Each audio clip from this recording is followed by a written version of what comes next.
What are you spending your time on? Sharon Horne-Ellstrom here. Welcome to day 70 of our Supersize Your Business Annual Challenge, focusing on money and finances all this month.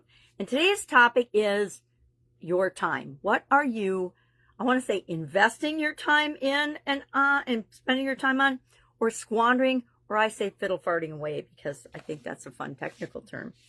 What are you spending your time and energy on that doesn't build your business, doesn't get you more customers or cash flow, doesn't get you more positive attention, but sometimes negative attention is okay too. Attention to your business, your products and services, that doesn't help serve and help your internal as well as your external customers. Meaning, as a founder, I firmly believe that our main job is making sure everybody else can do their jobs, right? And also helping with the different areas and functions that we are an expert in and that we love to do. So today we're looking at that and we're asking ourselves, am I spending my time and energy on high value activities? By value, I mean exchange of dollars. I learned this pretty early on in my corporate career because I was really busy in my first couple of jobs out of college. And in addition to that, I had my first job out of college, I had purchased and joined forces with a gentleman and his wife who had an Italian food manufacturing business and a liquor store. And that was a lot. It was a lot for somebody. Luckily, I was single and had no kids. And so I had a lot more time available, but I was learning a lot. It was a learning curve time.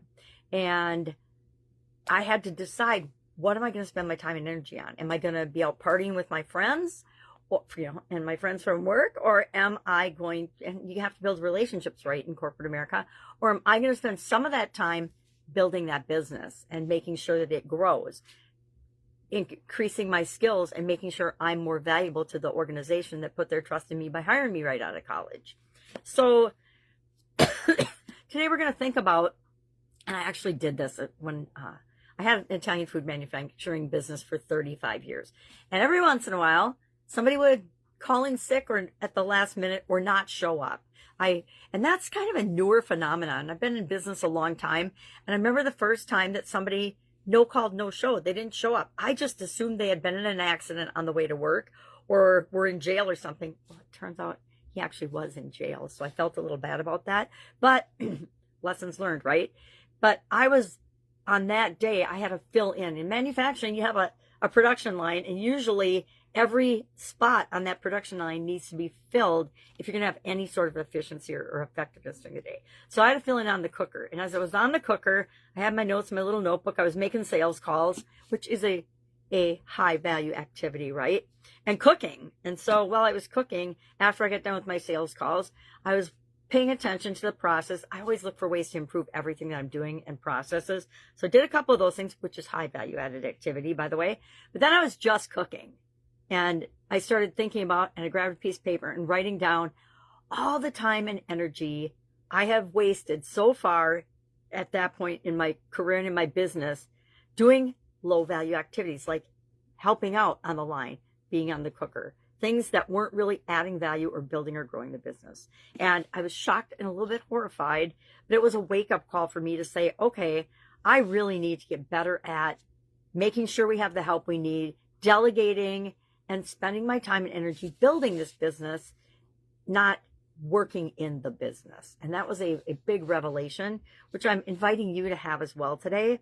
There are certain things that we still cling on to. And if we love to do them, great. If we don't love to do them, it's time to start finding ways to delegate, offload, or get other people to help us do them.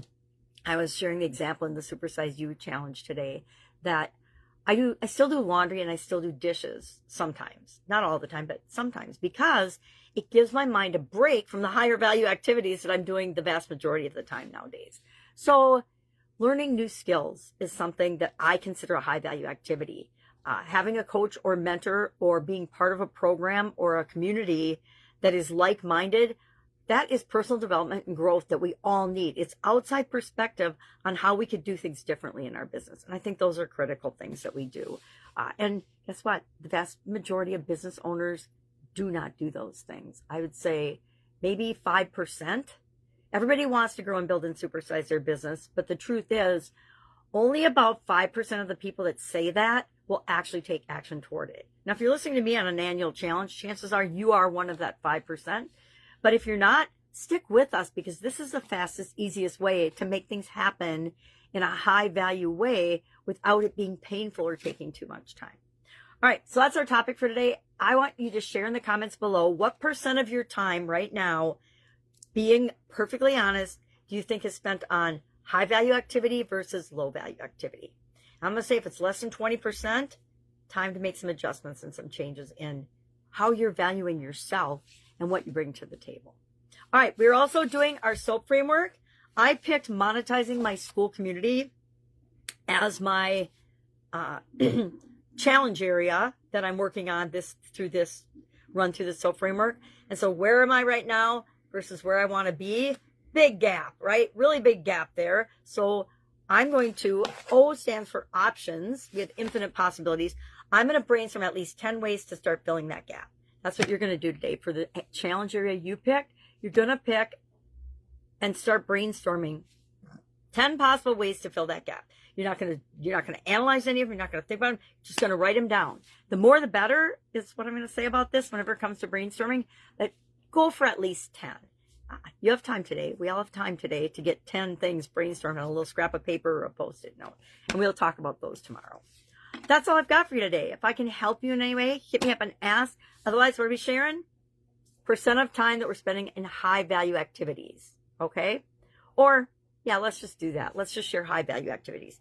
If you would like to be a part of our school community, which is not monetized yet, meaning you can get in for free, just let me know by putting supersize in the comments below, and I will send you the invite. That's it. Have an awesome day. If I can help you in any way, ask. Bye. I'll see you tomorrow.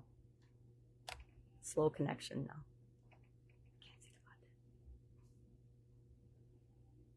I like to do funny things at the end. See if anybody watches.